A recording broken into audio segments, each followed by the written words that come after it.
The most prestigious alumni by business school, a huge judgment call at each because all of the top MBA programs have some earth-shaping graduates doing exactly what you'd expect.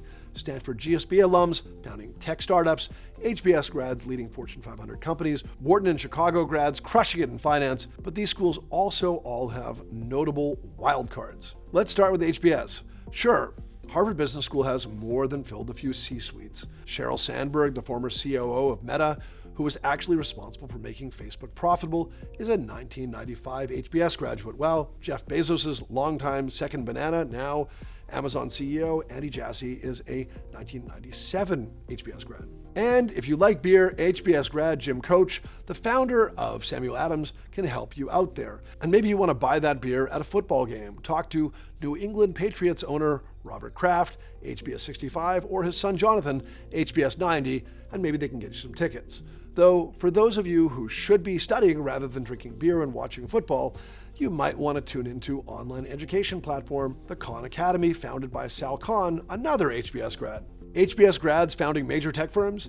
It certainly happens, but it sounds to the ear as strange as Stanford alumni running boots-on-the-ground companies. But that's exactly what GSB graduates do, though not exactly boots on the ground, more like sneakers on the road, as in the world's largest footwear maker, Nike, founded by Phil Knight, Stanford MBA in 1962. Meanwhile, Steve Ballmer might be the most famous Stanford MBA not to graduate. He ran Microsoft and then bought the Los Angeles Clippers, helping to get some of Phil Knight's shoes onto his players' feet. While the GSB is often connected to the new economy, the oldest of old economy companies imaginable, General Motors, is run by another Stanford MBA, Mary Barra, class of 1990. If anything, one would have expected the CEO of GM to come from the business school named after one of its leaders, Alfred P. Sloan. Though it turns out MIT Sloan does not mean CEOs of GM, but rather CEOs of Ford Motor Company, with both Alan Mulally and Bill Ford being Sloan grads. One can only imagine how Henry Ford is rolling over in his grave thinking about his great-grandson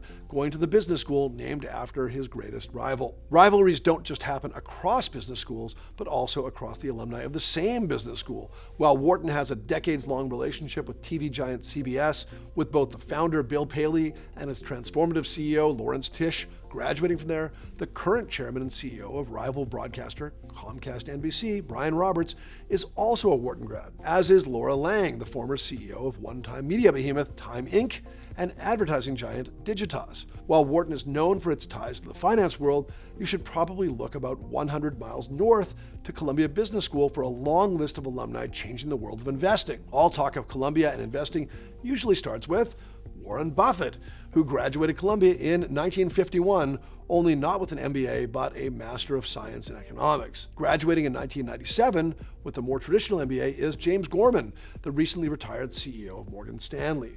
While focusing on a different piece of the investment world is Sally Krawchuk, CBS class of 1992, who's a pioneer when it comes to women and investing. She's the founder of Ellevest, a robo-advisor, investment platform, and financial literacy program primarily for women. Though when it comes to women entrepreneurs, it's hard to beat Hanzade Dogan Boyner, CBS class of 1999. The founder of Hepsi Barada, the Amazon of the East, credited with leading her home country, Turkey's digital transformation. Forbes has called her, quote, one of the most successful women tech entrepreneurs in the world. Another amazingly successful woman in tech is Kellogg graduate Roshni Nadar Malhotra, MBA class of 2008. Named to Forbes' 2022 list of the world's 100 most powerful women. Nadar Malhotra was the first woman to lead a listed IT company in India and serves as chairman of the $12.3 billion giant HCL Tech. Another high-performing tech CEO coming out of Kellogg is Steve Hafner, co-founder and CEO of Kayak, while simultaneously leading OpenTable. When you add in alumni like Jim Sofka, former CEO of Match.com, and Sasan Goodarzi, the current CEO of Intuit, you can really squint and start to make the claim that the world of tech is being led by Kellogg alum. Still, with current CEO and chairman of Microsoft, Satya Nadella, being a Chicago Booth 1997 grad, it's hard to beat Kellogg's crosstown rival when it comes to alumni in tech. Though Wharton might throw its hands up and say, wait, Sundar Pichai got his MBA from our school. Chicago Booth would counter with Grubhub co-founder and CEO Matt Maloney, Booth class of 2010.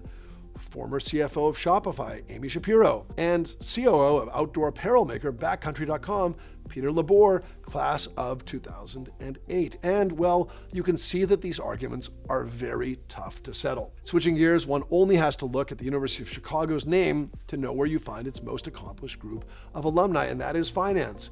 The University of Chicago added Booth to its name in 2008 when David L. Booth, class of 1971, gave it $300 million. To reach this point, Booth leaned into his friends and professors at UChicago to create Dimensional Fund Advisors, an asset management firm with over $600 billion in assets under management. In particular, he leaned on research and collaborated with Chicago MBA and PhD Professor Eugene Fama, one of the few MBAs to ever win a Nobel Prize. Another one of Fama's students is Booth alum billionaire Cliff Asness of AQR Capital Management, a leading global hedge fund. Well, there sure are a lot of business school alumni in business, but do alumni come from top business schools and lead in other areas other than corporations? Yes.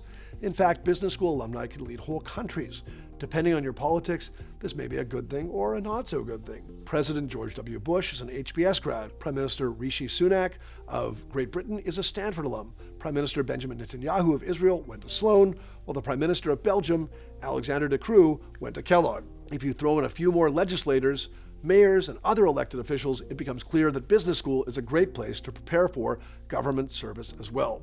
Prestigious alumni, prestigious schools, they seem to go hand in hand. You can learn a lot more about the MBA programs, their alumni, via On Track by mbaMission. Click below to take a less than 5-minute questionnaire and get your customized learning path today.